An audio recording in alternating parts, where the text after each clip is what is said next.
decisions in the Air Force are made. There you're experiencing a lot of the big decision makers, so you can see how they work, what they do, what their kind of goals are and how they achieve them. Common misconceptions that I initially had about, well, the military as a whole were that everything's going to be very regimented, you're going to be told where you're going, what you're going to be doing, you've got to cut your hair short. But then as soon as I joined up, all of these myths started to dissipate very quickly. The lack of flexibility as well is one of those things that I was quite worried about initially. Like, I'd miss Christmas, I'd miss birthdays. In reality, it's so easy. If I ever want to go somewhere for something, I just speak to my boss and then put my dates in my calendar. He hasn't not approved one yet.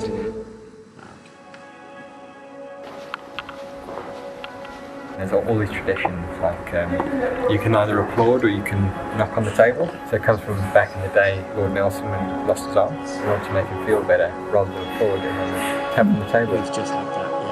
The Air Force is rich with tradition. One of my favourite things is all the events on throughout the year. You'll have a summer ball, you'll have your Christmas draw, which is like another big ball, but it's all centred around a big raffle that's done. And this year we've had a flight in a Spitfire given out. It's definitely that identity that it gives you. It's also, you feel like you're a part of history.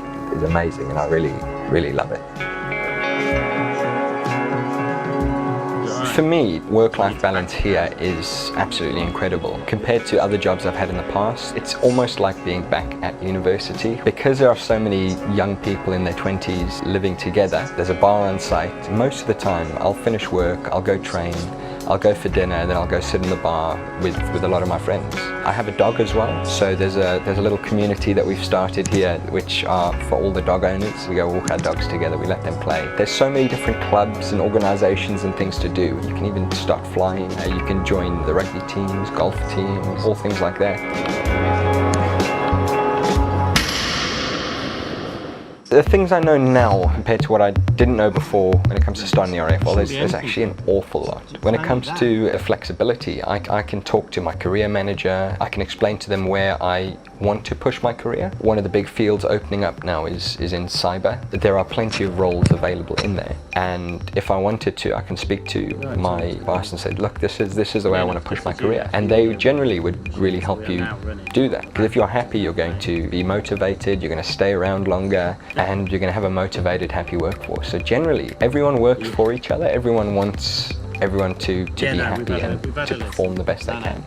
When I was interested, I was scouring online forums, I was going through all of this trying to find bits of information. I wish I just went straight to the careers office. The people in there know better than most people on the internet. People aren't really very well informed there. They might have had a little crack at it, or they might have had a bit of experience with a friend or something that went through. But I wish I went straight to the careers office. That was the best thing I did. They got me booked straight onto station visit. The big one I went to was Coningsby. I saw all the typhoons. I got to speak to the engineers there. They told me about the job. It took me from being completely in the dark about what this job was going to be and whether or not I wanted it, to being so well informed and having a good picture of what I was getting into. So I wish I did that from the beginning.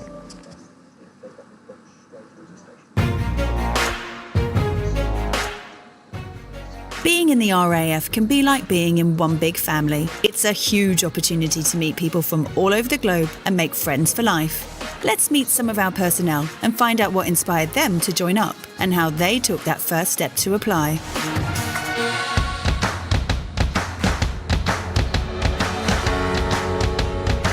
So my love of the Air Force started from a really young age. I was really lucky to go to Blackpool Airport where my dad was working and the Red Arrows were also showing. And I saw the aircraft perform, but it wasn't that really motivated me. It was seeing the team of people that were responsible for the aircraft. They were always... It would have been me because the webcam was on this. This is, forget that for the moment. This is what we're running at. Let's get forward. Well, while I was stood set up the PC with the software, so we're running it on the PC. Okay. So this is redundant for the Mac. Yes, mate, I just turned it off. So you set the software on the PC, that's the Soundstream embed code? Yes. This one's because we've just now. literally opened the program up and got it working. So if you go to the event names, basically the event name is in there, it's already set up. That's all through the platform, yeah? Yeah, so it's getting that information out. I'm trying to speak to him. Fucking webcam was like running. Sam just got up in the frame. Oh shit, music. Yeah. That sounds amazing. Yeah. But because we've only just opened it up.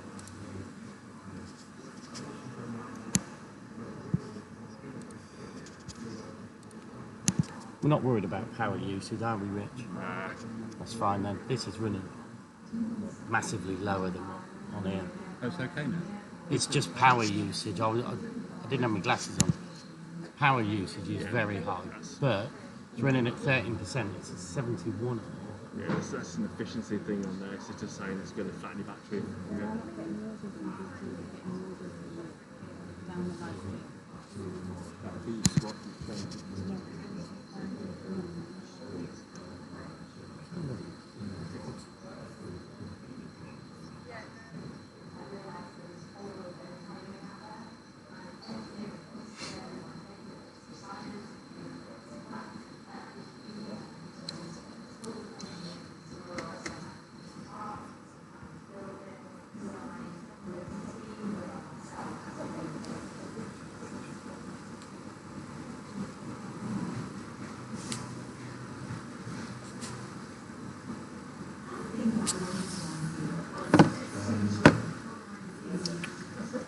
Is it on it?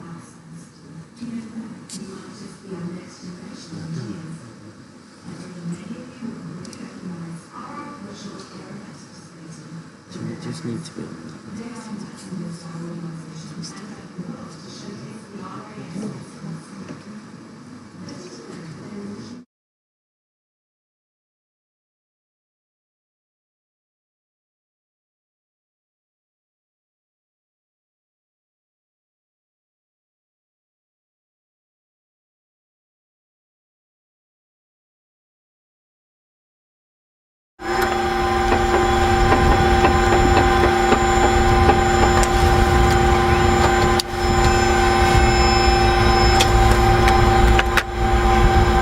The Red Arrows formed in '64, so we started displaying in 1965.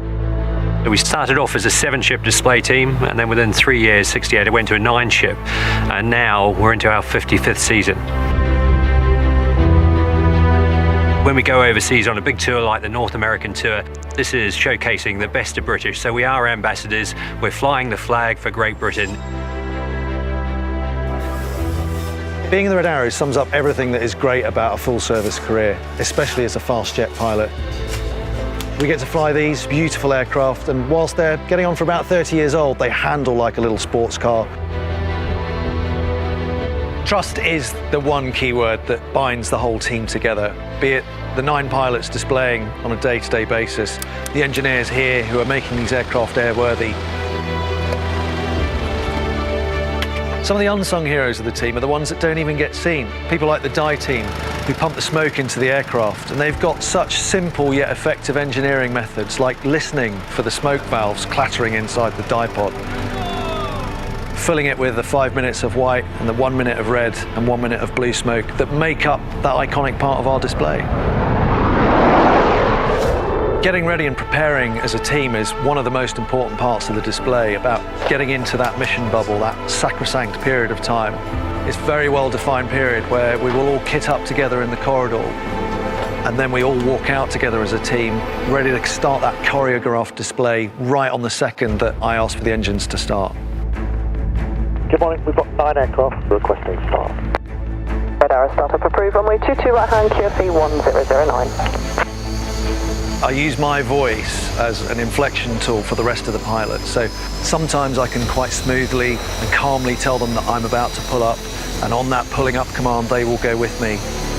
But at other times, if the weather's poor, or if I need to turn quickly, the intonation and the inflection of my voice goes up. They know instantly, without even having to look, that they need to react much, much quicker.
and 9.